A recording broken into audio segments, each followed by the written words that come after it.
Buenas tardes. Vamos a ser hoy bastante puntual porque tenemos luego, la asamblea que empezamos a las 8 para aquella gente que pueda quedarse y por lo tanto pues queremos ser un tanto escrupulosos con el horario. Bueno, el tema, ya lo sabéis, es dificultades específicas de aprendizaje en la lectura. Sí, creo que os informaron que Fernando pues no pudo venir. El hombre está con pruebas médicas y se disculpó. Y entonces, Jesús ha tomado a gusto este reto. Es un experto, o sea, Jesús no hay que presentarle.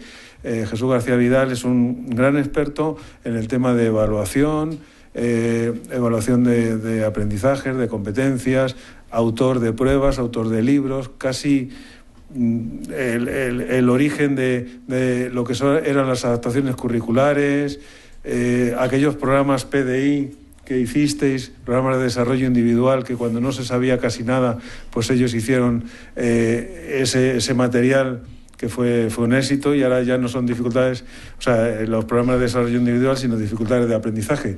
Pero bueno, yo creo que Jesús nos va a aclarar muchas cosas sobre el tema de lectura, que es un tema muy importante dentro del contexto educativo. Así que, sin más, Jesús. Muchas gracias. Bueno, en primer lugar, buenas tardes. Mirad, el tema de la lectura, para mí hay varios temas que me siguen apasionando, a pesar de que yo tendría que ya estar jubilado, pero me siguen apasionando, y uno de ellos es las dificultades de la lectura, junto con las dificultades de las matemáticas, porque es una cosa muy curiosa, pero en realidad el porcentaje de sujetos que tienen dificultades de aprendizaje es bastante más alto en matemáticas que en lectoescritura. Sin embargo, lo que llama la atención es la lectoescritura.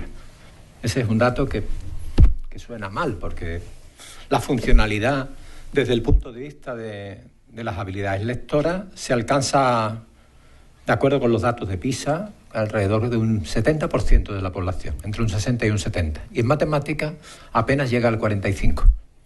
Es decir, los datos son apabullantes. Pero las matemáticas, no sé si las dificultades de los estudiantes son compartidas por los profesores o qué, que creo que algo puede haber por ahí, pero es un tema que no se suele tratar.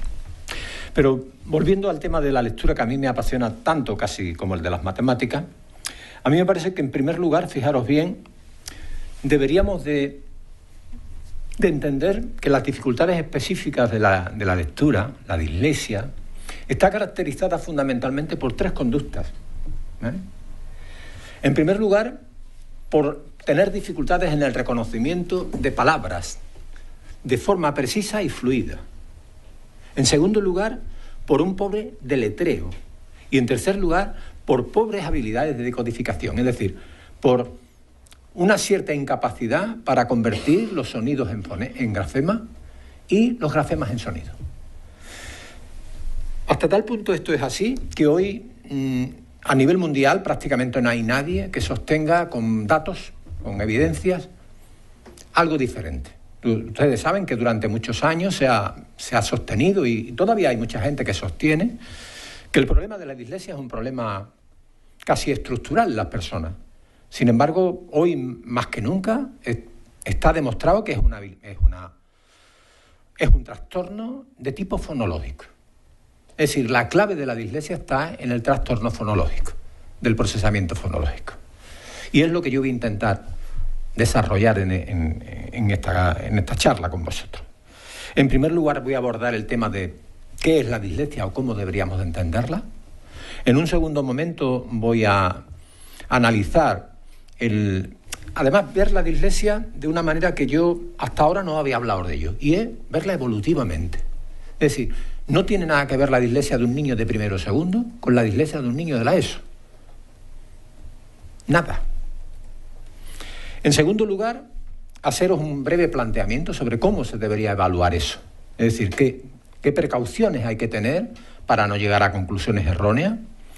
Y en tercer lugar, cuáles serían las líneas generales del tratamiento. Porque, como yo señalo ahí, en la siguiente transparencia, es importante, fijaros bien, que los llamados perfiles típicos que se dicen de los alumnos que tienen dislexia se relacionan con características como, por ejemplo, gente que se equivoca en la orientación espacial, que tiene mal el esquema corporal, etcétera, etcétera, etcétera. Mira, eso, como os decía antes, los últimos estudios apuntan una nulidad absoluta. No tienen ninguna relación con las dificultades específicas de la... ¿Qué es lo que ocurre? ¿Por qué se da esto? Mira, porque hay muchos chicos que tienen dificultades de aprendizaje, no en la dislexia, no en la lectura, sino en todo.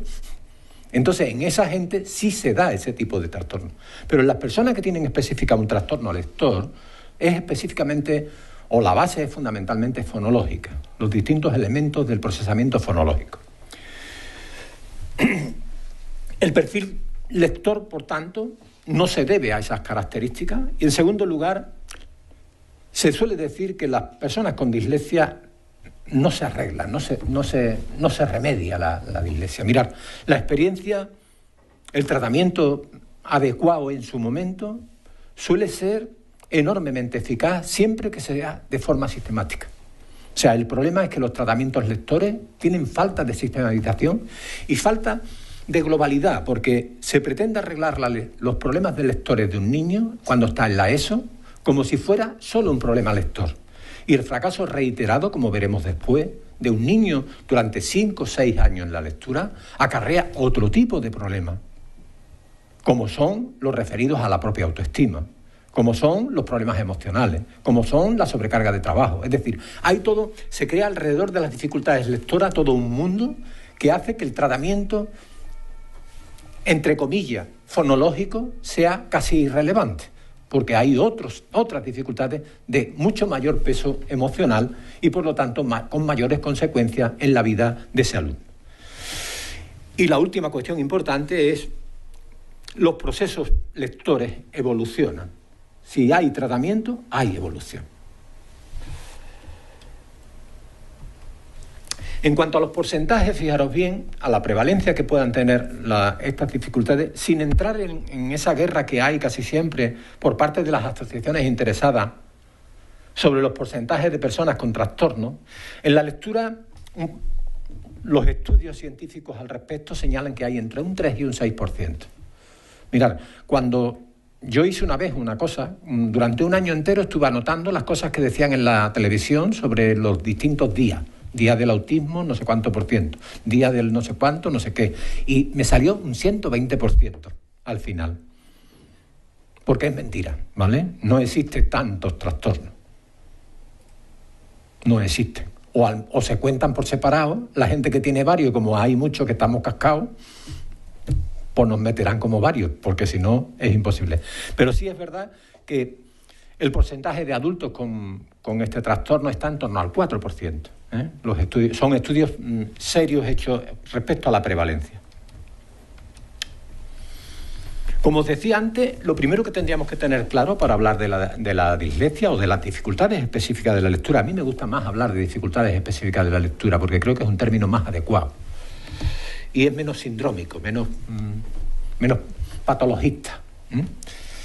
Entonces, como decía antes, las dificultades de la lectura no son las mismas porque la lectura cambia con el tiempo.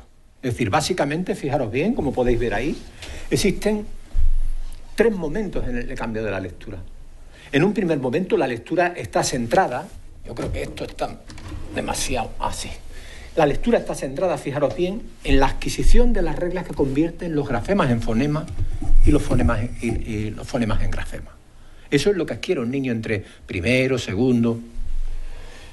A eso contribuyen fundamentalmente 3 cosas: el conocimiento de las letras, la conciencia metalingüística y el conocimiento fonológico. De tal manera que cuando un alumno no adquiere ese aprendizaje, lo que hay que hacer, ese es el tratamiento.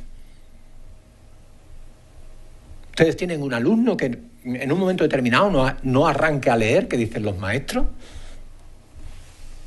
Trabajen el conocimiento de las letras, que no tiene edad, que se le puede enseñar a un niño desde que nace. Trabajen la conciencia metalingüística, que también se puede trabajar casi desde el nacimiento, y el conocimiento fonológico, que al menos hasta las sílabas son capaces de hacerlo los niños prácticamente desde que tienen 2-3 años de edad.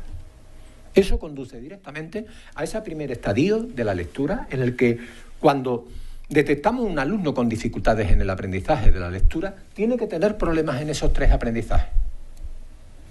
En segundo lugar, el dominio de esas reglas de conversión termina aproximadamente entre segundo y cuarto de la educación primaria en una práctica lectora sistemática que se basa fundamentalmente, fijaros bien, en 4 procesos. En primer lugar, en el análisis y la síntesis de fonemas. Es decir, este es uno de los aprendizajes que en los últimos tiempos la mayor parte de los investigadores están centrados más. Es decir, todo parece indicar que una de las grandes claves del trastorno de la lectura, de la dislexia, está en el conocimiento y la automatización del proceso de convertir los grafemas en fonemas y los fonemas en grafemas. Es decir, aquello que hacemos cuando nos dictamos nosotros a nosotros mismos una palabra, que lo que hacemos es dictarnos la sílaba, de ahí extraemos la letra, la convertimos en fonema, nos la dictamos y la convertimos en grafema. Por eso es donde más se nota la gente que tiene dificultades en la lectura, es cuando está utilizando ese proceso. Y por eso hay gente, y ese proceso que es siempre con la forma silábica de la lectura, no con la forma visual, porque en la forma visual no existen los errores. Visualmente uno puede saber leer o no, pero no tiene errores. Uno puede ser capaz de leer la palabra o no leerla, pero uno no tiene errores por vía visual. Fijaros bien, el análisis y síntesis de fonemas, la recodificación fonológica, el conocimiento lingüístico y el conocimiento general van a posibilitar el que exista, el que se avance a un tercer estadio que se da entre quinto, sexto y segundo de la ESO, en el que se producen 5 procesos importantes. En primer lugar, se automatiza el análisis y la síntesis fonémica.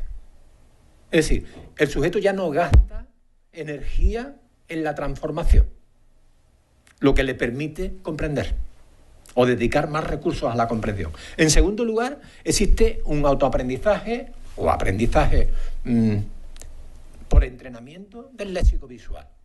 Es decir, el sujeto empieza a utilizar de manera mayoritaria la vía visual de la lectura, que apenas tiene costo en términos de atención y de recursos mentales.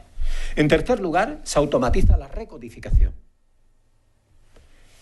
En cuarto lugar, aumenta el conocimiento lingüístico y el conocimiento general. Eso es lo que va a producir, fijaros bien, una lectura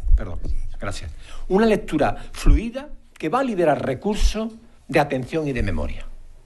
Y eso va a posibilitar una mejor comprensión lectora.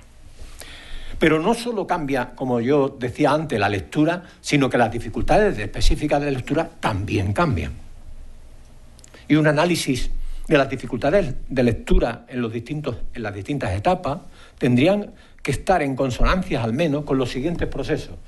En la lectura emergente, que abarcaría aproximadamente hasta primero, en la educación infantil y primero, tendríamos que poner el acento en el déficit en los procesos metalingüísticos, en el déficit en el sistema fonológico, y aparece con una interrogación algo que cada día está más en duda, es si el reconocimiento visual tiene algo que ver con la dislexia, con el trastorno.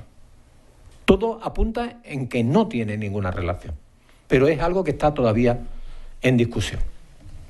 En segundo lugar, en la lectura inicial, lo que se adquiriría entre segundo y cuarto, aparecen, fijaros bien, 5 características fundamentales. En primer lugar, lentitud e imprecisión en los procesos de análisis y síntesis de fonemas.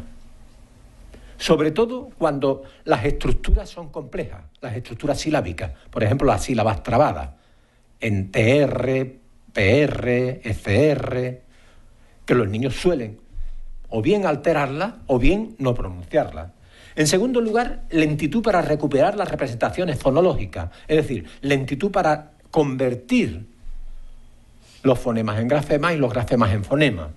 En tercer lugar, un dominio inestable de las reglas de conversión, es decir, sobre todo esto se nota cuando los alumnos de segundo a cuarto confunden la G con la G, la C con la K, C, C, K, con Q. Ahí es donde se nota. La R doble con la R simple. En cuarto lugar, una sobrecarga de la memoria a corto plazo fonológica, es decir, como consecuencia de los esfuerzos que tiene que hacer, la parte de la memoria dedicada al procesamiento fonológico se sobrecarga. Y eso hace que la lectura sea vacilante. Y eso hace que haya cambios en el orden de la secuencia. No es un problema de fallo en el reconocimiento, es un problema de agotamiento de la memoria. Y finalmente, el conocimiento léxico y fonológico, léxico y sintáctico de estos niños es muy similar al que tienen sus pares. Por eso hay muchos profesores que cuando tú le dices que este chico tiene dificultades, te dicen así, pero lee bien. Porque claro, cuando el texto no tiene unas exigencias fonológicas muy altas, el niño no parece que tiene dificultades lectoras. Es que comprende lo que lee, te dicen. Claro, pero lo comprende lo que lee no como consecuencia de haberlo leído, sino que en la mayor parte de los casos es un conocimiento general acumulado. Que el chico lo ha oído previamente, lo tiene asimilado y le suena. Y finalmente sigue la interrogación de si existe un problema con el procesamiento visual de las letras. Esta interrogante nos va a continuar por todo el camino porque hoy existen muchas dudas sobre el papel que ejerce el aprendizaje visual de las letras. Y finalmente vendría en la lectura consolidada, es decir, cuando los alumnos ya están del tercer ciclo, en quinto, sexto, primero, segundo de la ESO, hay ciertas características que son importantes analizar. En primer lugar, la existencia de una incompleta automatización. Es decir, son chicos que los procesos de síntesis y análisis de fonemas los tienen sin automatizar, los hacen correctamente pero lentamente. En segundo lugar, no existe consolidación de la precisión de las reglas de conversión, de tal manera que el sujeto lo hace bien siempre y cuando no se le pida rapidez. Cuando se le pide rapidez, falla. Obsérvenlo. En tercer lugar, escasa formación del léxico visual, es decir, como consecuencia de las experiencias lectoras anteriores, no se ha producido una acumulación de léxico visual y la mayor parte de la lectura la sigue haciendo fonológicamente, lo cual sobrecarga a su vez la memoria fonológica de trabajo.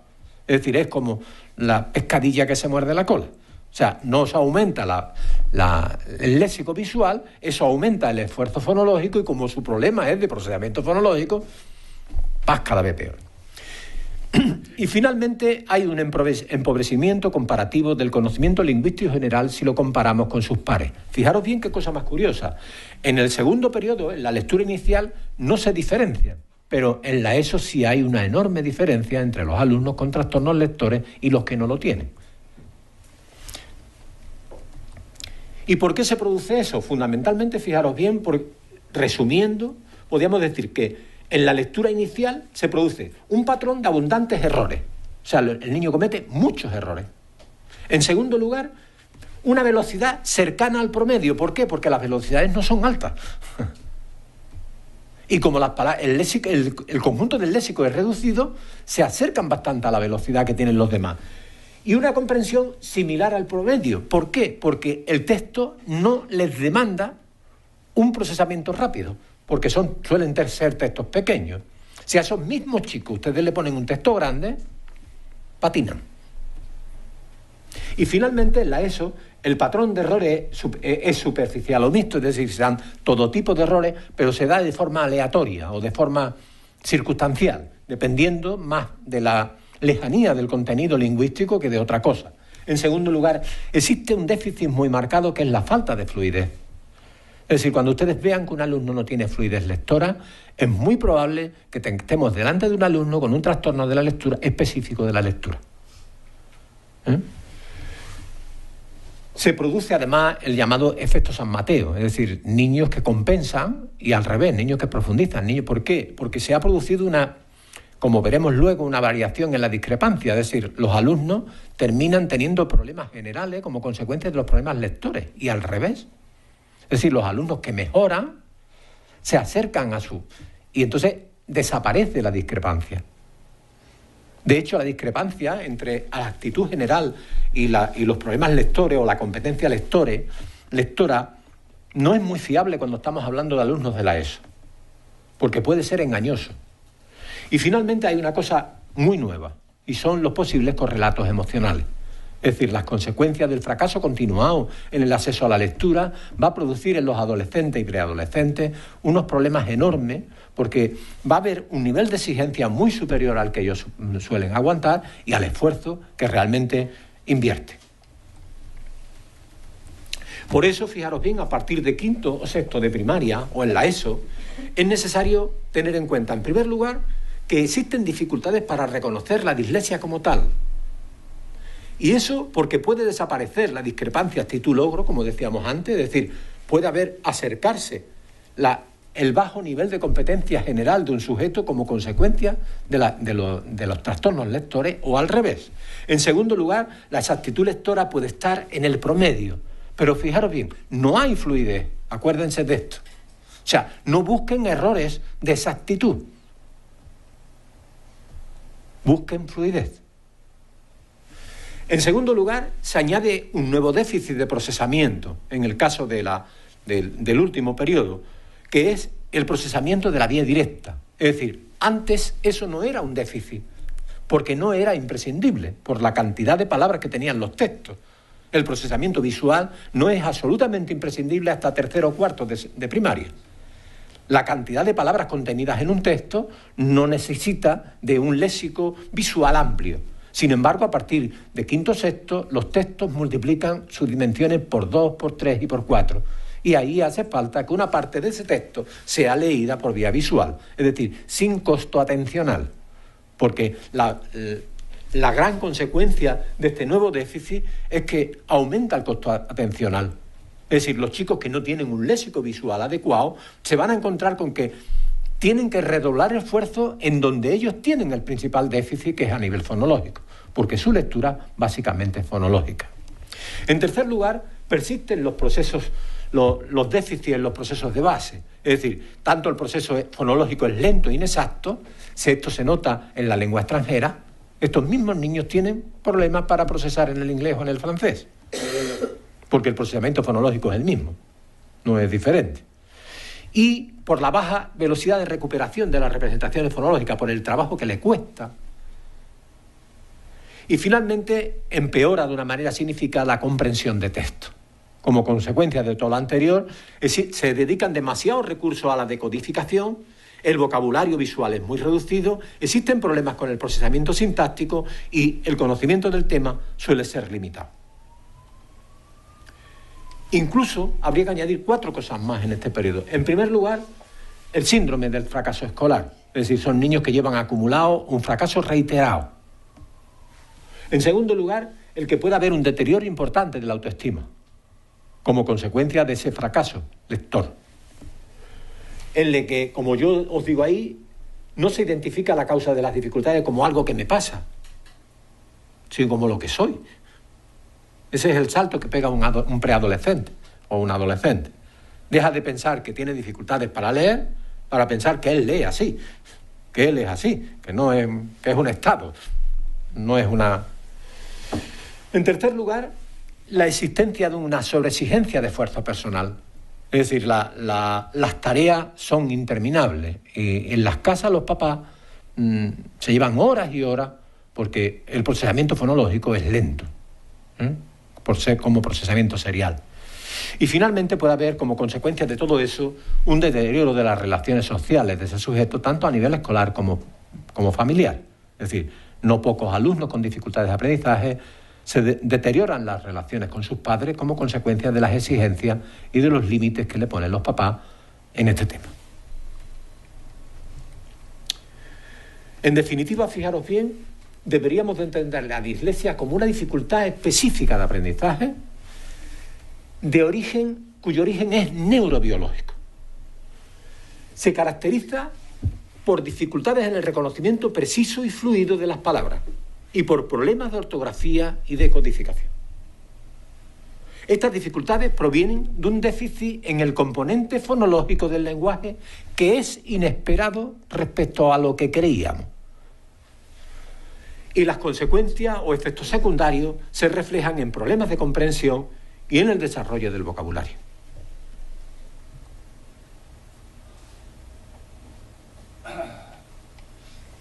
El segundo núcleo en el que yo os decía antes yo espero que les haya quedado lo más claro posible el concepto de dificultad específica de aprendizaje o dislexia, a mí me da igual cómo le queráis llamar.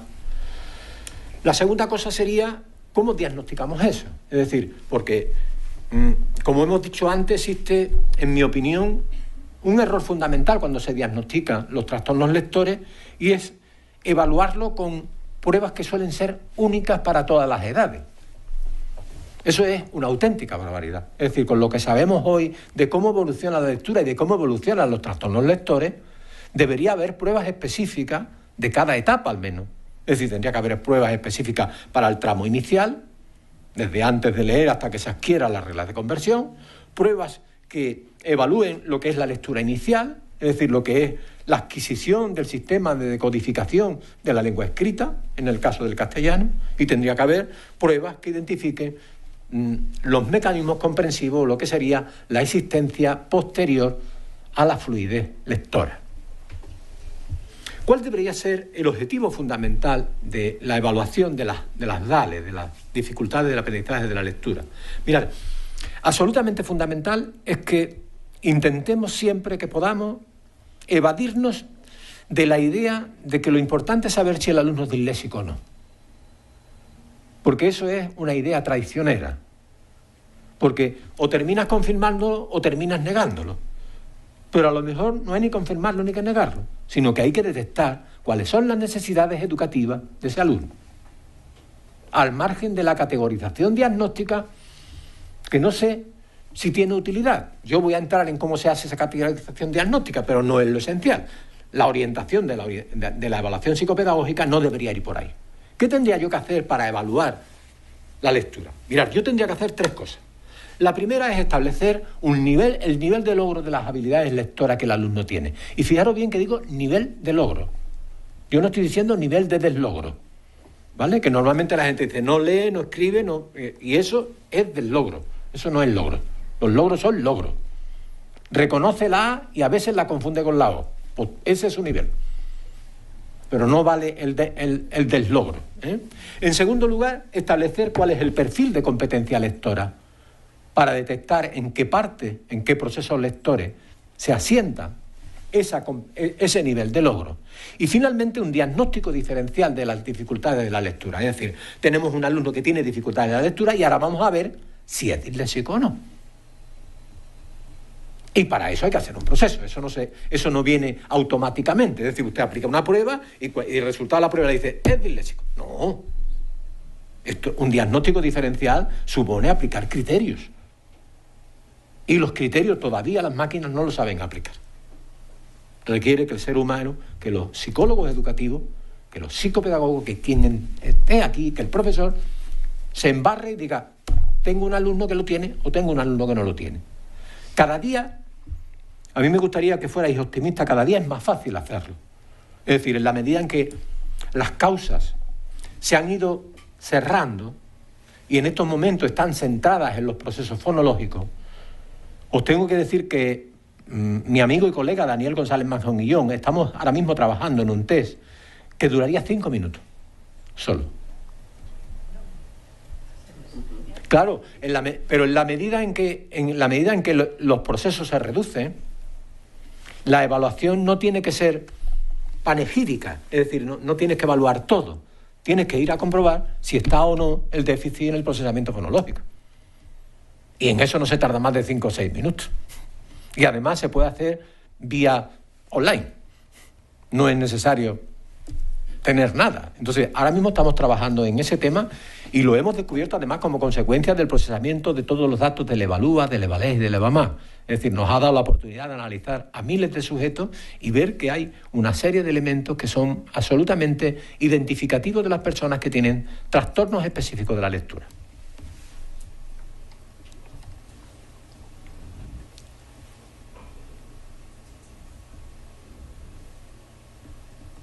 Mirad, en primer lugar, deberíamos, en este diagnóstico diferencial de los trastornos lectores, deberíamos de utilizar, antes que nada, el criterio de exclusión.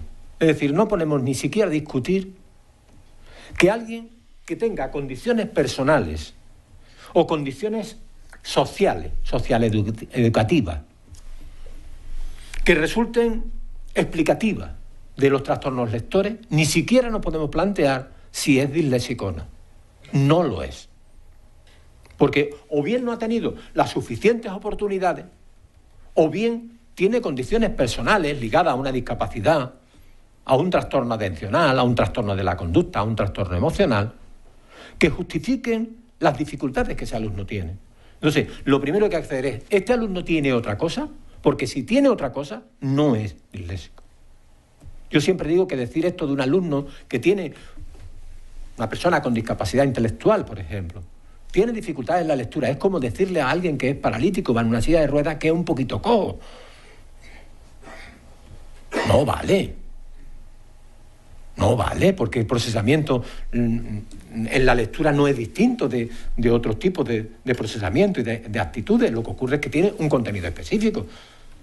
Pero muchos de los procesos son compartidos por otras cosas. Entonces, esto es lo primero que hay que hacer. ¿Este chico tiene dificultades? O sea, ¿tiene condiciones personales que puedan justificarlas? Pues tendrá dificultades en la lectura, pero no tiene un trastorno específico de la lectura. Igual si es una situación de desventaja social, que tiene problemas familiares, de escolarización tardía o de dispedagogía. El segundo criterio, fijaros bien, o la segunda cuestión en el criterio de discrepancia, es admitir que las dificultades de aprendizaje de la lectura pueden ser de dos tipos. O sea, yo me puedo encontrar con alumnos que tengan, además de las dificultades secundarias, en el caso de que sean primarias, con alumnos que tengan un retraso lector, pero no tienen un déficit fonológico, sino que están retrasados en la lectura. De aquellos alumnos que tienen una dislexia o una EDEA. ¿Y cómo puedo yo eso apreciarlo?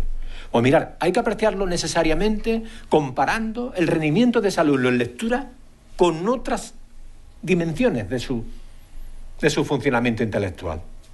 Entonces, hay que analizar la discrepancia que existe entre la actitud que ese sujeto tiene y el logro lector. Cuando un alumno tiene retraso lector, no tiene discrepancia de la actitud-logro, sino que es un individuo que va lento. Mientras que un individuo con dislexia va bien en cosas y en la lectura no. Por eso hay discrepancia entre su capacidad general y su dificultad, sus procesos lectores. Para ello, fijaros bien, es por lo que hace ya unos años incluimos en la última página del Evalúa, de las baterías que hicimos ya hace muchos años en EO, precisamente un análisis de los datos del Evalúa para ayudar a la gente a hacer este análisis de la discrepancia. De tal manera que con este cuadro que está ahí se puede analizar si el rendimiento del alumno en las pruebas cognitivas es comparable al rendimiento en las pruebas lectoras.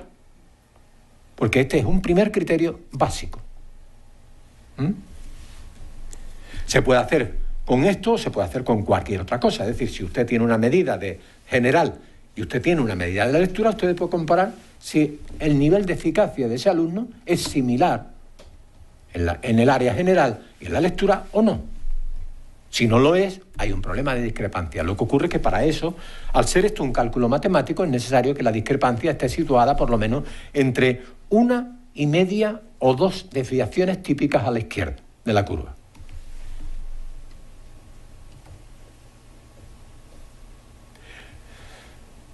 La segunda cosa, fijaros bien, que es necesario analizar en este análisis diferencial, es analizar el perfil de procesamiento que tiene este alumno.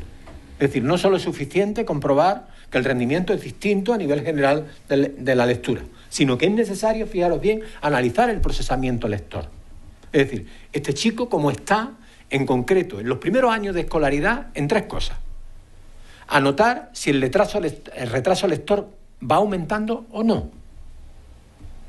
Porque la primera característica que tienen los alumnos en los primeros años con trastornos específicos de la lectura es que va aumentando progresivamente. Es decir, el alumno que en primero no arrancaba a leer, en segundo está ya mucho más detrás. En segundo lugar, que existen muchos errores de precisión. Es decir, que el alumno se equivoca mucho. No de manera accidental, sino de forma repetitiva. Y en tercer lugar, que lee muy poco por vía visual, que todo lo lee letra a letra. Y a partir de tercero o cuarto de la educación primaria, añadan a los rasgos anteriores 3 cosas. Primero, un acceso directo muy débil y con errores. Son el típico alumno que a la palabra, cuando lee importancia, lee importante. Dice, es que tiene un error. No, tiene un error. Está sustituyendo una palabra por la otra.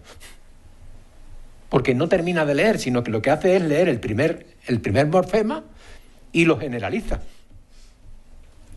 En segundo lugar, un déficit en la automatización, sobre todo la fluidez.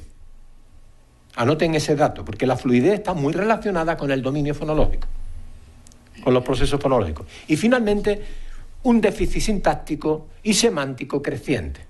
Es decir, es un alumno que va teniendo cada vez más dificultades de comprensión como consecuencia de ese procesamiento defectuoso.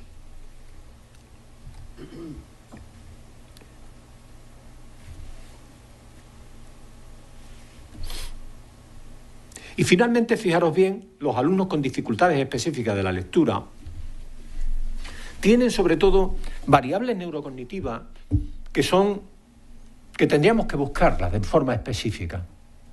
Por lo que os decía antes, es decir, durante mucho tiempo en la psicología se ha intentado buscar características generales de los disléxicos. En estos momentos prácticamente se iguala a dislexia o trastorno específico de la lectura a trastornos fonológicos del lenguaje.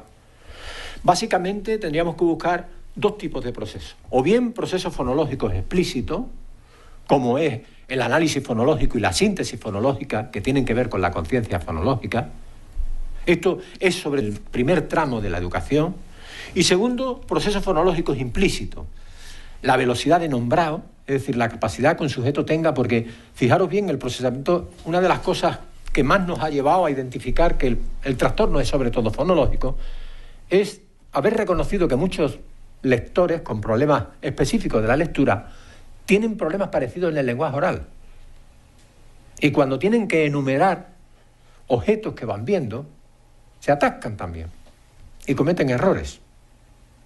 Y eso es lo que ha hecho que todos los investigadores se hayan ido en una misma dirección. La memoria a corto plazo fonológica, es decir, cómo maneja ese sujeto los sonidos en su memoria. Y finalmente, la percepción del habla, sobre todo a nivel subléxico. Es decir, a nivel de los elementos que componen el habla, sílabas y fonemas.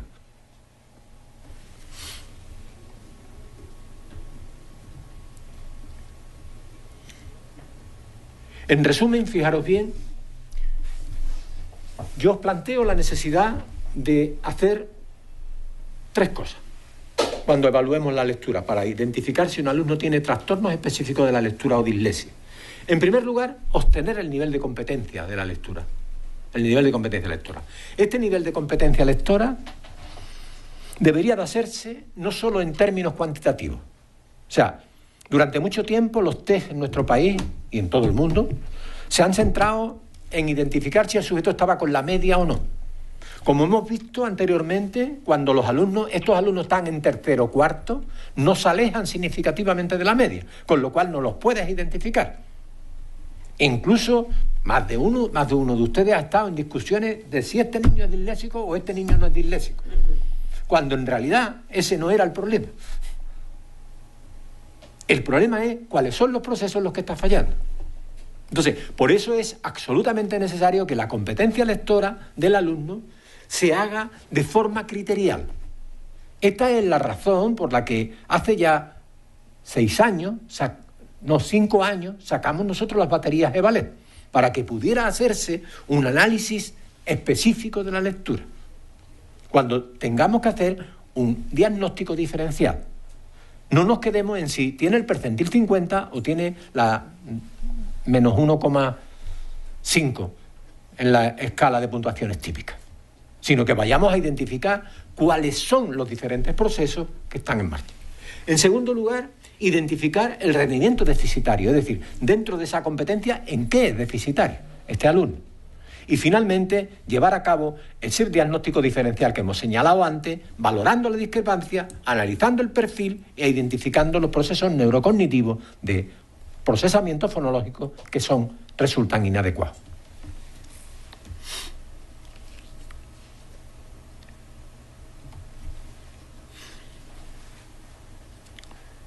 Nosotros precisamente, el equipo con el que yo trabajo, lo que hicimos fue colocar detrás de las baterías EVALES de evaluación de la competencia lectora un cuadro similar al del Evalúa y similar al que tiene el WIS o similar al que tiene. ¿Para qué? Para posibilitar el análisis de las discrepancias. Esto aparece en todas las hojas, la contraportada de las baterías EVALES. Una vez visto, fijaros bien, ¿qué se entiende o qué deberíamos de entender en la actualidad por trastorno específico de la lectura? ¿Cómo se debe hacer la evaluación? Yo creo que es el momento de hablar del tratamiento, porque el tratamiento de las dificultades lectoras no siempre cumple con los requisitos imprescindibles para que tengan éxito. Un tratamiento lector, al principio, tendría como componentes fundamentales esos que ven ustedes en la pantalla. Es decir, un alumno que está fallando en primero o segundo, en los procesos lectores, lo que tendríamos que trabajar son esas dimensiones que están ahí. Lo que ocurre es que eso no cuenta para los alumnos que tienen, por ejemplo, que tenemos en la ESO, donde el panorama es totalmente diferente, porque a todo lo anterior, que sería la reeducación de los procesos de base, es necesario añadir el tema de la prevención por el problema emocional que puedan presentar estos alumnos, que se suele separar de los problemas de base, pero eso no es lógico, porque la persona es la misma, el estudiante es el mismo, o la estudiante es la misma, de las habilidades instrumentales. Es decir, yo creo que el planteamiento, una vez que las dificultades de aprendizaje de la lectura se han establecido, es necesario que el tratamiento de los alumnos o de los estudiantes que tienen esta dificultad se intente disminuir no solo desde un tratamiento específico, sino también desde un tratamiento global del aula, en el aula. Empezando por lo que sería el tratamiento básico al comienzo, cuando comenzamos, hay, fijaros bien, dos tipos de procesos que tendríamos que trabajar. En primer lugar estarían los problemas relacionados con la lectura y la escritura, y de otro lado tendrían que estar los problemas que tienen que ver con los déficits fonológicos que han demostrado estar detrás de los problemas lectoescritores. Muchas veces ocurre que los tratamientos se suelen centrar en un lado o en el otro. Deberían hacerse en los dos. Porque no tendríamos que dar por supuesto que un alumno al que usted reeduca los procesos de base de carácter fonológico, generaliza eso a los procesos de dificultades en la lectura. Eso es demasiado pensar, creerse demasiado que eso se produce automáticamente. En mi opinión, necesariamente cuando hablemos de tratar a un alumno con dificultades en la lectura, deberíamos hacer un doble planteamiento. Veamos cómo vamos a trabajar los problemas de lectura, primarios y secundarios, y cómo vamos a trabajar los déficits fonológicos. El déficit fonológico va a ser siempre básicamente lo mismo: conciencia fonológica, velocidad de denominación o de nombramiento, memoria verbal a corto plazo, de carácter fonológico, y percepción del habla. Entonces, siempre vamos a tener que tener secciones referidas a lo fonológico y secciones referidas a la lectura y escritura. En la lectura y la escritura tendríamos, fijaros bien, que diferenciar los problemas primarios que tienen que ver con la decodificación, es decir, con el hecho de convertir los grafemas en fonemas y los fonemas en grafemas, el problema de la fluidez en la decodificación y el problema de la precisión en la ortografía, sobre todo en la ortografía fonética. No vale aquí meter la ortografía visual. No tiene ninguna relación la ortografía visual. O sea, un chico puede tener innumerables faltas de ortografía visual y no tener un trastorno de la lectura. El trastorno de la lectura solo se relaciona con la ortografía fonética, es decir, con aquella en la que el sujeto se confunde de sonido, no de letra. Cuando la gente se confunde de letra no tiene un problema. O sea, cuando la gente escribe con V en vez de con B, o con C en lugar de con K, o con S en lugar, o con Z en lugar de con C, o al revés, eso no es un problema que tenga nada que ver con un trastorno específico de la lectura. Y en segundo lugar, fijaros bien, es necesario abordar los efectos secundarios de los problemas de lectoescritura que tienen que ver con el vocabulario y con la comprensión. Este problema, fijaros bien, se hace mucho más complejo cuando el alumno ha sido sometido a una experiencia negativa sobre la lectura durante mucho tiempo. ¿Y por qué? Porque aparecen cosas que no estaban antes y que requerirían un planteamiento diferente. Requerirían, fijaros bien, que haya actividades de prevención. O sea, con la cantidad de alumnos que tienen dificultades en la lectura, debería haber un planteamiento que abordara la posible desadaptación emocional de estos alumnos en relación con el aprendizaje, intentando que no pasara a ser algo que me pasa, como os decía yo antes, a cómo soy, a que no sea un elemento estructural que se asuma del que ya no tiene forma de escapar. Y en segundo lugar, del desfase académico. Es decir, yo creo que es necesario que nos replanteemos, y en algún minuto habrá que hacerlo, y de hecho se está haciendo en muchas sociedades del mundo, replantearnos que el aprendizaje no tiene que hacerse siempre a través de la lectura y la escritura. Miren ustedes, el aprendizaje escolar sigue vinculado en nuestras escuelas mayoritariamente a leer y escribir. Y a mí me gustaría que ustedes pensaran por qué es necesario saber leer y escribir para saber que el Everest es la montaña más grande del mundo, más alta del mundo, o para saber cuál es la estructura atómica de una sustancia, o para conocer el proceso mediante el cual se degrada el ozono, o para conocer los elementos que forman parte de un ecosistema, o el hardware de una computadora, o el software. No hay ninguna razón para que el desfase académico, al menos en aquellas asignaturas no instrumentales, necesariamente tenga que ser a través de la lectura y la escritura.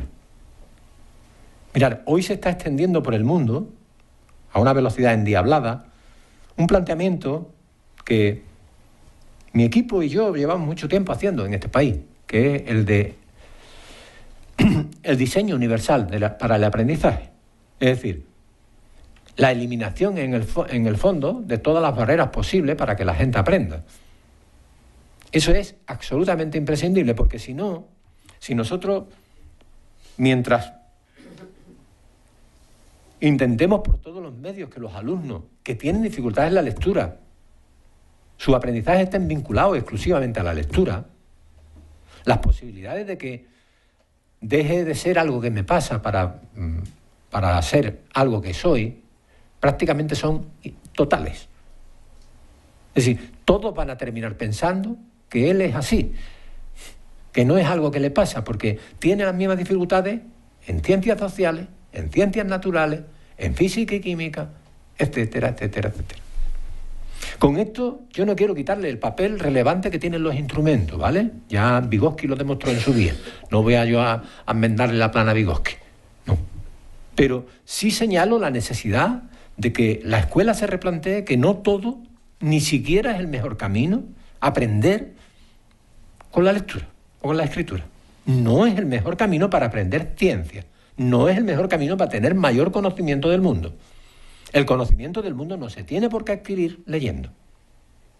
Y eso no le quita ninguna importancia a la lectura. Pero, sin embargo, como a estos chicos les cuesta tanto trabajo y todo lo hacen a nivel fonológico, en realidad los estamos martirizando. Porque al que no le cuesta, no le pasa nada. El problema es al que le cuesta. Por eso, fijaros bien, para mí, intervenir en los alumnos que ya tenemos en un nivel alto, a partir de cuarto, quinto de la educación primaria, deberíamos hacer un planteamiento triple. Deberíamos, por una parte, prevenir las dificultades que estos alumnos tienen mediante la adopción de estrategias que posibiliten que no todo se haga con la lectura.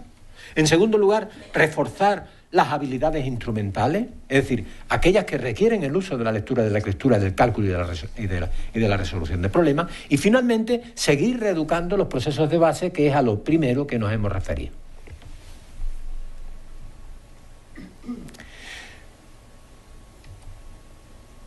El tema de la prevención, en mi opinión, debería hacerse desde la perspectiva de la tutoría de los equipos docentes, lo mismo que el refuerzo de las habilidades instrumentales. En mi opinión, no tendría sentido que solo hicieran especialistas. A mí me parece que existe, con respecto al tratamiento de las dificultades, existe una excesiva especialización de los tratamientos, cuando en realidad no existe tal especialización. O sea, hay más una especialización profesional que real, porque lo que un alumno tiene que hacer para evitar desadaptaciones, desfases y para atender a la diversidad en su conjunto no es algo que tenga que hacer de un especialista. En mi opinión, yo me he encontrado con muchos profesores a lo largo de mi vida que eran más capaces que yo de atender a la diversidad porque dominaban la materia. Porque tú, para atender a la diversidad, tienes que dominar la materia, si no, no puedes atenderlo. Porque si no, no tienes recursos para hacer las cosas no haciéndolo por leyendo y escribiendo. O sea, cuando tú dominas algo es cuando lo haces fácil, si no, lo haces difícil porque es la forma de esconderte. Entonces, en ese sentido, en mi opinión, habría dos núcleos de acción. Uno, el de la izquierda, que estaría en manos de los equipos docentes y que tendría la responsabilidad del refuerzo de los aprendizajes instrumentales y de hacer un planteamiento en el conocimiento del mundo que no sea exclusivamente a través de la lectura y la escritura, sino apoyándose en lo que en David Rose habla del diseño universal para el aprendizaje. Es decir, un planteamiento en el que haya las menos barreras posibles. Y finalmente de un planteamiento mucho más específico, mucho más de especialista, que estaría centrado en los programas específicos de carácter fonológico y de carácter lector. En la acción tutorial, por ejemplo, se podrían hacer programas de habilidades de carácter socioemocional, coordinar con las familias adquiriendo compromisos educativos de tal manera que a estos chicos no se les machaque, porque a estos chicos se les machaca en el ámbito, sobre todo en el ámbito familiar, que no son capaces de entender que es que sus hijos no pueden. Implicar a los alumnos en la solución del problema, esto me parece absolutamente fundamental, firmando con ellos contratos pedagógicos que les lleve a comprometerse con la solución del problema, contratos que sean viables, que no sean, es que tienes que aprobar, porque claro, es que eso no depende del alumno. Los contratos pedagógicos deberían de implicar el que el alumno se comprometa a hacer algo que está dentro de lo posible, no algo que no depende de él. Y finalmente una cuestión siempre buscada, tan deseada, que es la coordinación docente. Es decir, cuanto más profesores se unan a una estrategia de este tipo, es mejor.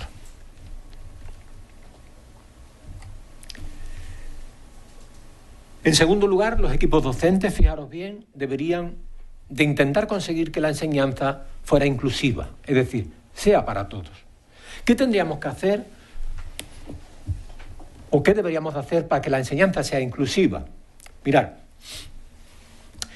en mi opinión, la solución para los alumnos con dislexia, con dificultades de la lectura,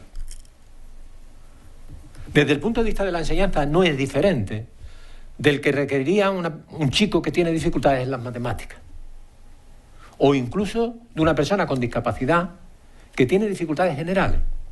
Es decir, las dificultades con la enseñanza no son específicas de los alumnos con trastornos específicos. Lo único que tienen específico los disléxicos es el trastorno fonológico.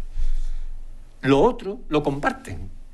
Y lo comparten con personas con discapacidad, y lo comparten con personas con dificultades en la matemática, y lo comparten con personas con trastornos emocionales. Entonces, la solución para ello no es diseñar un tratamiento ad hoc para los disléxicos, sino es convertir e utilizar estrategias de atención a la diversidad. Y eso significa hacer un diseño de la enseñanza que tenga el mayor carácter universal posible. ¿Y cómo podemos hacer un diseño universal lo más universal posible. Mirad, fundamentalmente deberíamos de asumir que ese diseño universal del aprendizaje requeriría 3 tipos de medidas. La primera es que el aprendizaje no tenga barreras, solo tenga aquella barrera que justifique el objetivo. Yo os ponía antes el ejemplo del aprendizaje del conocimiento del mundo. ¿Por qué es necesario enseñar las ciencias naturales no a través de la National Geographic, por ejemplo? No a través de vídeos. ¿Por qué?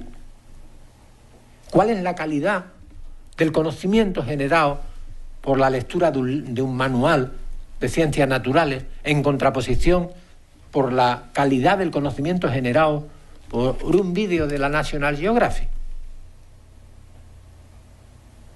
Yo creo que si hay diferencia es a favor de la National Geographic.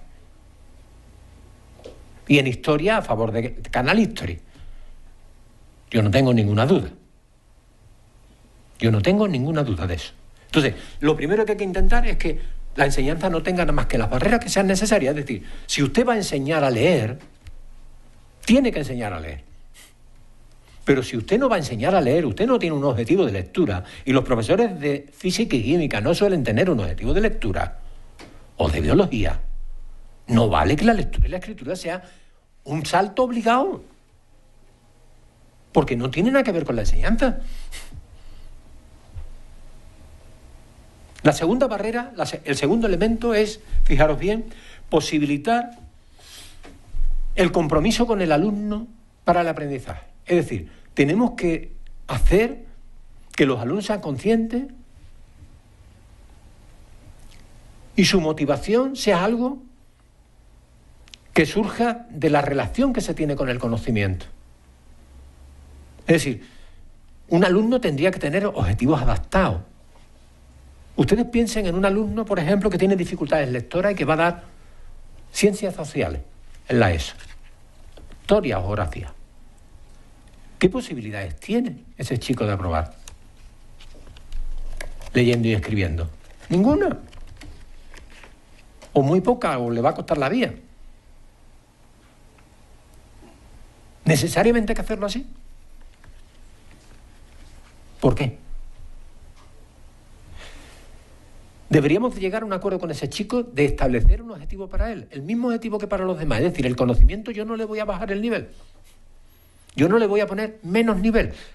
Lo que sí voy a hacer posible que lo pueda aprender de otra manera y que me lo pueda comunicar de otra manera, que sería la tercera parte del diseño universal del aprendizaje. El diseño universal del aprendizaje del Instituto de Educación de Harvard señala 3 vías: eliminación de las barreras, motivación y compromiso del alumno. Y la tercera es diversas posibilidades de expresión. Es decir, que el alumno me pueda comunicar el conocimiento de la manera que sea eficaz, siempre que no esté implicada al objetivo. Es decir, no me va a poder decir oralmente habilidades lectoras.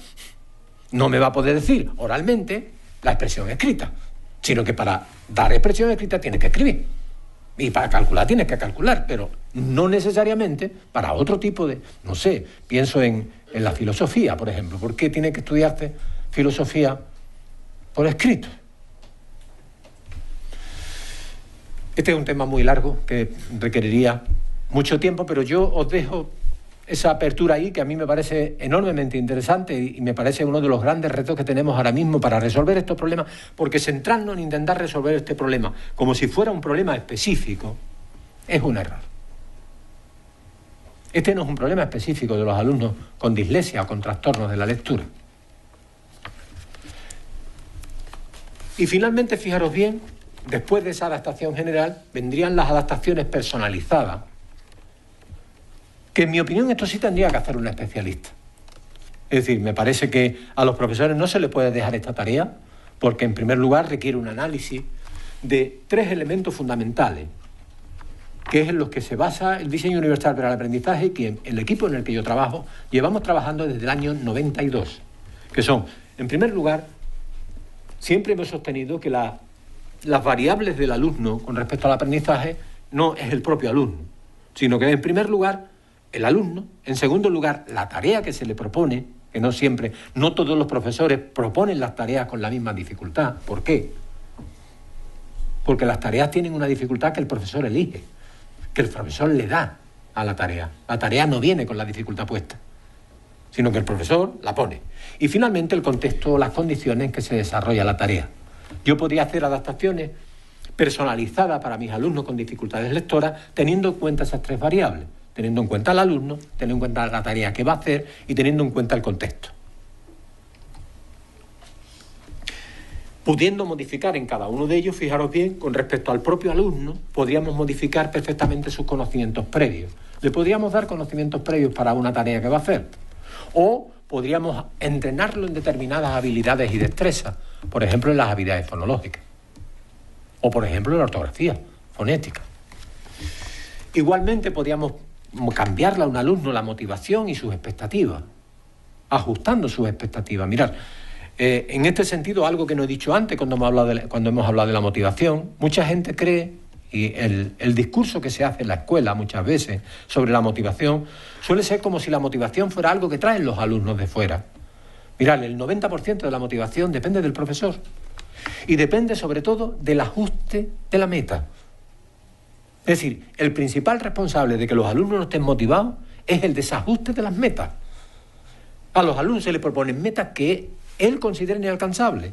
Y claro, como las considera inalcanzables, ni siquiera se las plantea. Entonces, una cuestión central en el planteamiento, en la resolución de este tipo de problemas es ajustar las metas. Es decir, motivar a los alumnos no es darle un discurso, no es darle un sermón, es ajustarle la meta y pedirle que aprenda física y química sin tener que leerla. O que aprenda historia sin tener que leerla, escuchándola. Pero si hay padres que lo hacen, que se sientan al lado de su hijo y le leen el tema 30 veces. ¿Por qué no permitimos que eso lo haga, por ejemplo, un lector automático? Por ejemplo, se me ocurre. ¿Es que el conocimiento de la estructura del átomo va a ser diferente? ¿O es que el conocimiento de la secuencia entre Carlos III y Carlos IV va a ser otro? ¿O el de la transición española? No.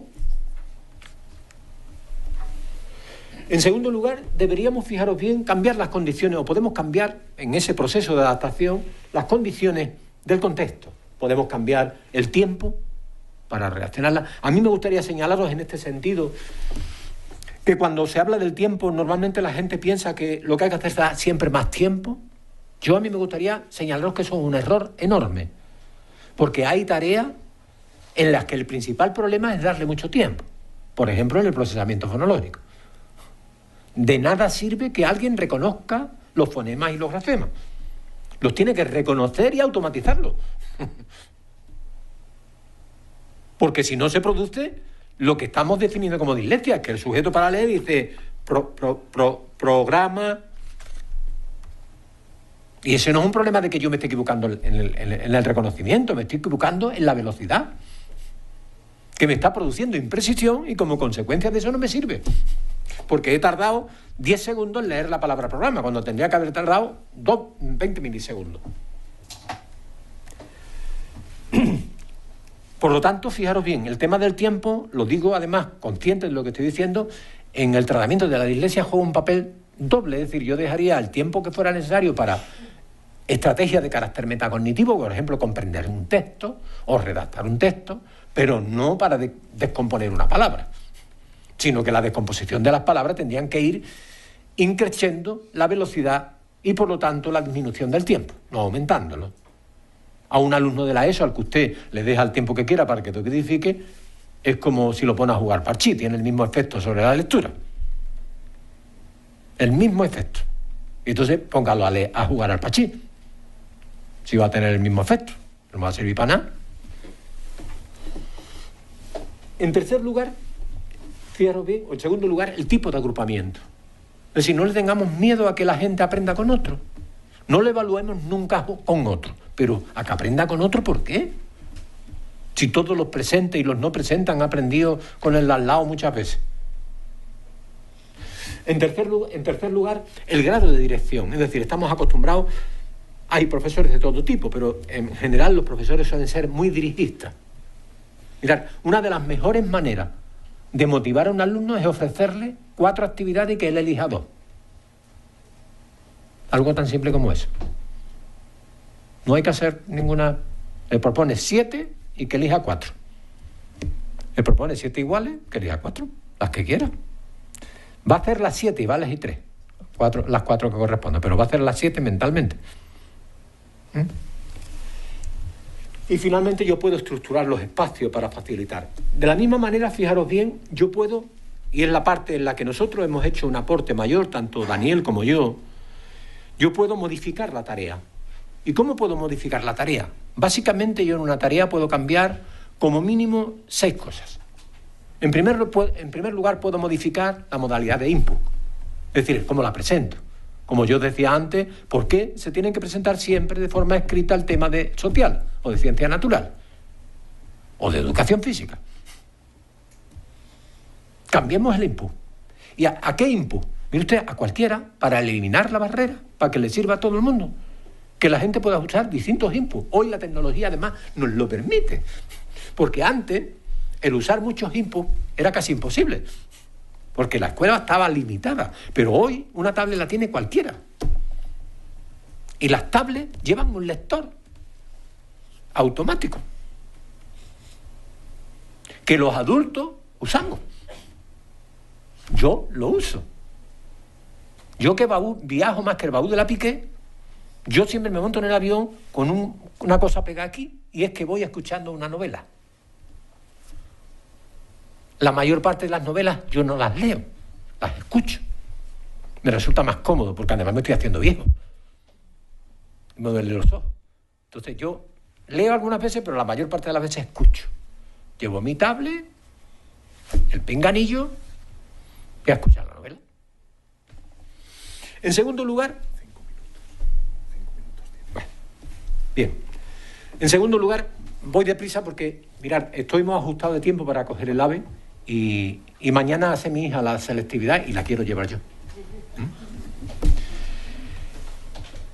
En segundo lugar, los conocimientos exigidos, es decir, yo puedo darle a proponer el que los conocimientos no sean tan necesarios.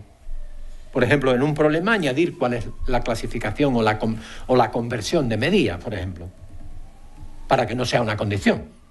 Fijaros bien, yo todo esto que estoy diciendo, os quiero recordar que esto es para enseñar a aprender, no para evaluar.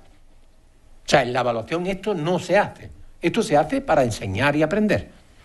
Puedo cambiar los procesos, puedo cambiar el nivel de abstracción y hacer una cosa mucho más vivencial o más gráfica, puedo cambiar el nivel de complejidad segmentando el proceso o puedo cambiar las modalidades de respuesta permitiendo que el alumno me conteste en otro formato que no sea el formato escrito tradicional. Y con esto le agradezco su asistencia y espero que le haya servido. Y ahora... Gracias. Y ahora, si hay alguna pregunta... Venga, dejamos esperar porque hace falta el micrófono. Yo querría decir, sobre todo a los que están en videoconferencia, que no hemos podido conectar a internet y por lo tanto pues no les podemos atender a las preguntas, así que nos perdonen, ¿vale? Estamos con las preguntas que están en la sala. Venga. Tiene que estar el micrófono. Espera, que está.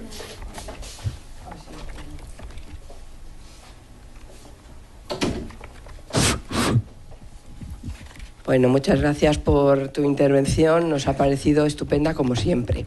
Muchas gracias. Pero ahora dos cosas. Una, que es una reflexión a una cosa que has dicho, y otra, una cosa que no estoy de acuerdo con lo que has dicho. Bueno. ¿Vale? Bien. Tenemos que estar de acuerdo. La reflexión, cuando decimos, ¿por qué los niños esta prisa? Porque lean, porque escriban, porque todo se basa. Pues esto yo pienso que es debido a la metodología que utilizan los profes, la dependencia del libro de texto. Yo necesito que este niño lea rápido porque le voy a dar un libro, que el libro de texto va a ser el que en lo que se va a basar la metodología del profe. Entonces, ¿qué quiere decir con que yo estoy de acuerdo con lo que has dicho? Por lo que primero que había que hacer era cambiar todas las metodologías que hay hoy en día en las escuelas.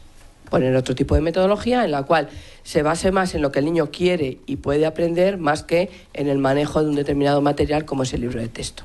Eso por una parte. Venga, por otra, la que no estoy de acuerdo. Venga. El tema de las adaptaciones curriculares individualizadas. Ha dicho que eso es tarea del especialista, más. Yo ahí no estoy de acuerdo. Creo que el especialista tiene que ser una persona que sí que intervenga en lo que es la elaboración o el planificar lo que es la adaptación curricular, pero sí que es necesario que el tutor esté allí, haciéndolo. ¿Por qué? Pues en primer lugar, porque el tutor es el responsable de sus alumnos. Y en segundo lugar, porque una adaptación curricular lo que pretendemos es no lo que el niño tiene que ir a hacer con el profesor especialista, sino lo que el niño tiene que hacer a lo largo de toda su jornada educativa. Va a haber momentos en que va a estar con el profe de apoyo, va a poder estar con el especialista y va a poder tener ese tratamiento especializado, por decirlo de alguna manera. Pero ¿y cuando está el resto del tiempo en el aula? Que normalmente son 4 o 5 horas al día. Pero hemos dicho lo mismo, mira. Yo creo que... Pues entonces que no te he entendido bien. Hemos dicho lo mismo. Mira, si tú observas aquí, ACN son adaptaciones curriculares no significativas, que sí serían parte del tratamiento general, mientras que lo que yo he señalado como parte del tratamiento especializado sería la parte que está en amarillo, que tiene que ver con el refuerzo de programas específicos. Es decir, una de las cosas que puedo observarse fácilmente en la mayoría de los establecimientos de los colegios es que los profesores no suelen abordar el conocimiento específico, por ejemplo, de lo fonológico. Yo no estoy en contra de enseñar a los alumnos al revés. Yo siempre he pensado que ¿por qué enseñar tarde a leer? Si puedes enseñar antes. O sea, yo pienso que a la gente, que además hay que buscar que la gente aprenda a leer lo antes posible. Pero una vez que tienes un alumno que tienes un trastorno, la forma de sacarlo de ahí no es dándole más de lectura. El método machaca no funciona. Tiene que ser otro método, tiene que ser un método que permita que ese alumno conquiste metas. Porque a esos alumnos lo que hace mucha gente es machacarlos. Es decir, es continuamente, y además llega a su casa y lo machaca el padre y la madre. Y el abuelo.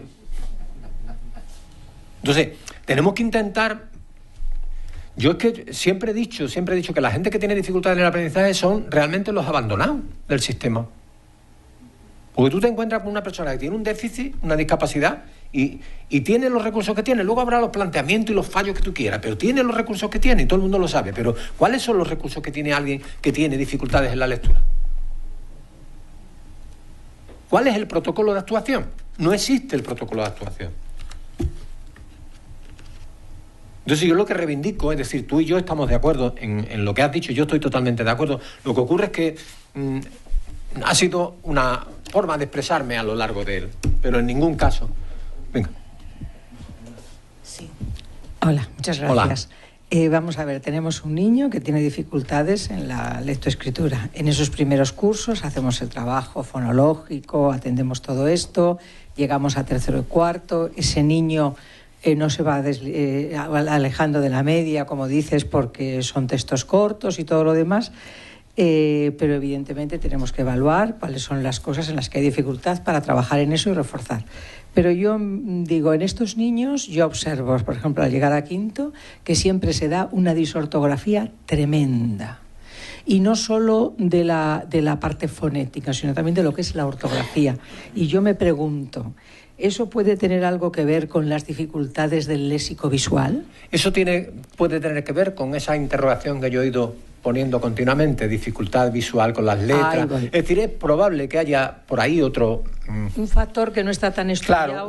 Claro, un factor que no está bien estudiado como consecuencia de que el rastro que deja es muy difícil de seguir, pero que yo dejo la posibilidad de que haya una cosa parecida a la dislexia que se produce en la lectura y que haya un problema de disgrafía, no sé cómo llamarlo, porque en realidad no es disgrafía, es una cuestión de tener en mente de que puede haber ahí una cosa que no tiene relación con la lectura.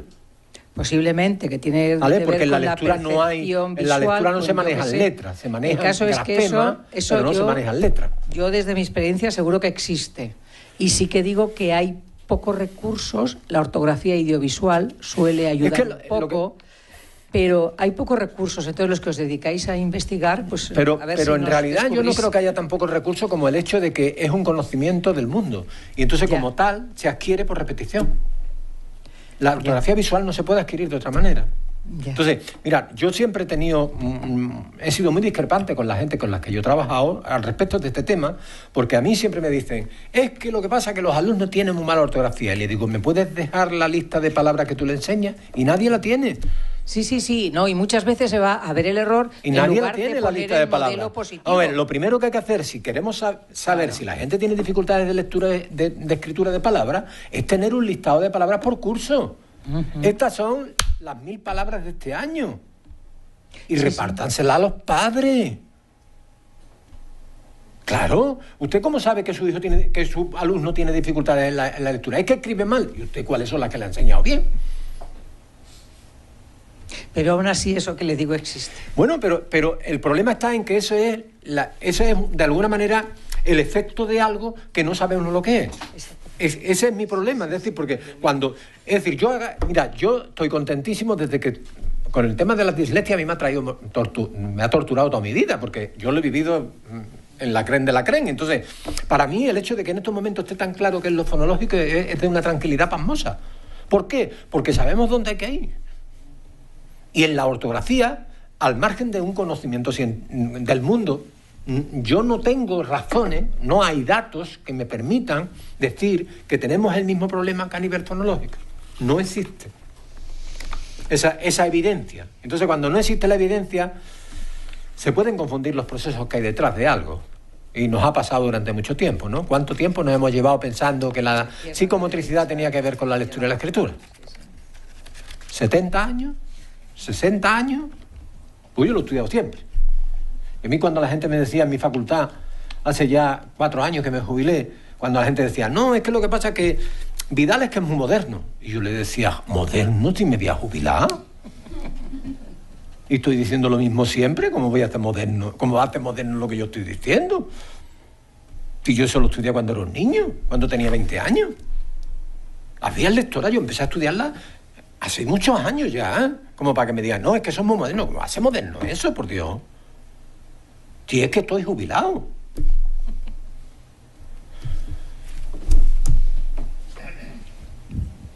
Venga, ¿alguna pregunta más? Venga, por ahí.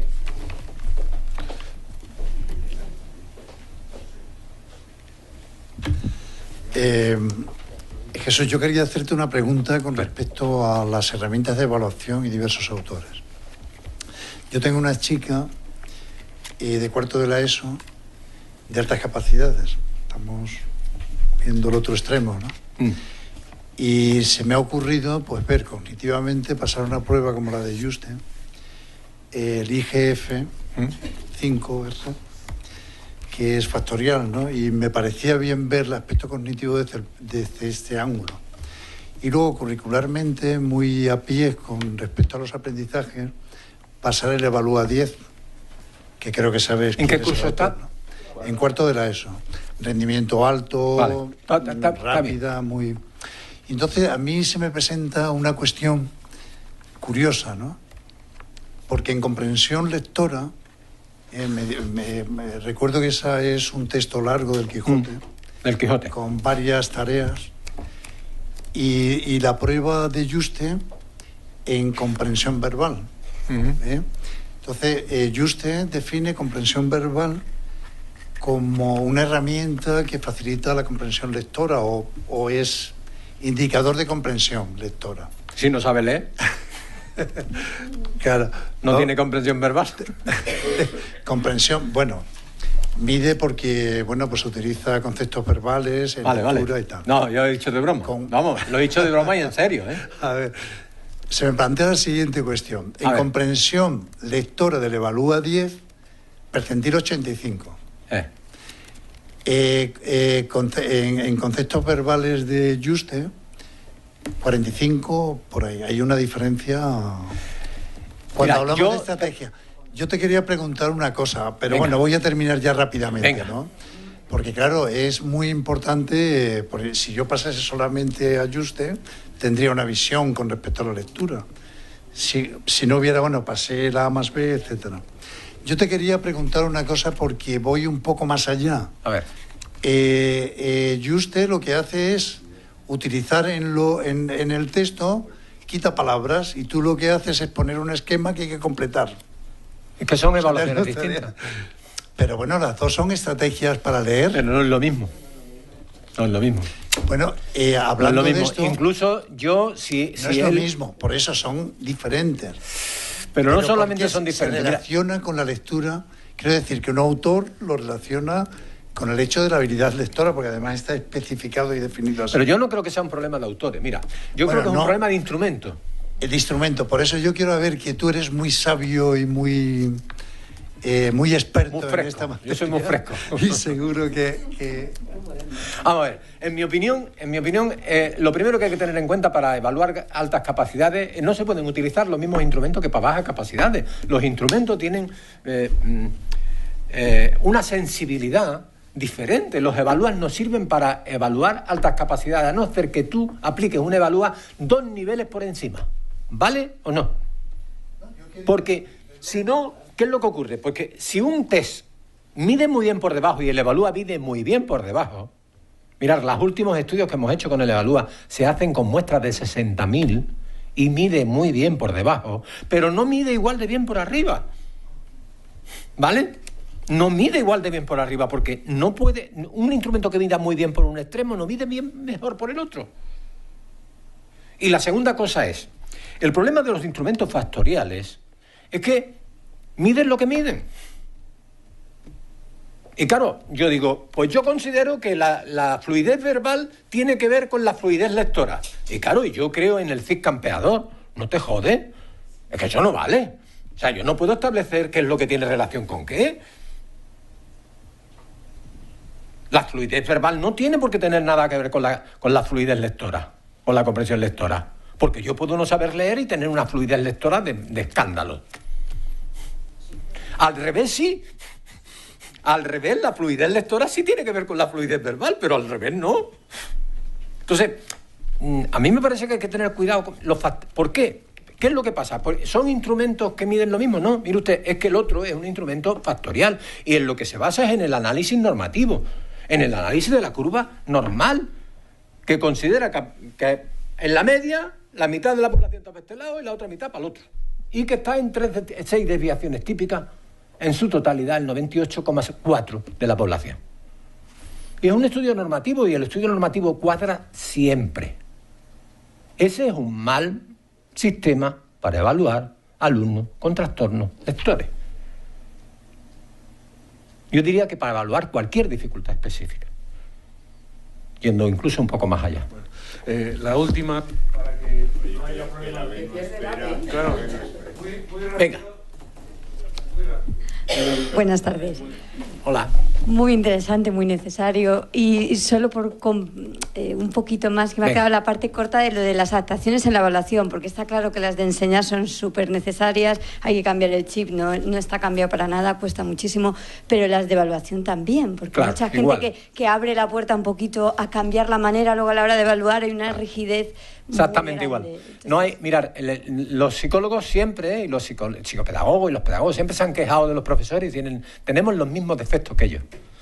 Aplicamos en la evaluación. Mira, si tú ves a un profesor evaluar, los psicólogos, las personas que hacemos evaluaciones psicológicas y psicopedagógicas, cometemos los mismos errores. Este es un ejemplo, que estábamos diciendo, de la evaluación normativa.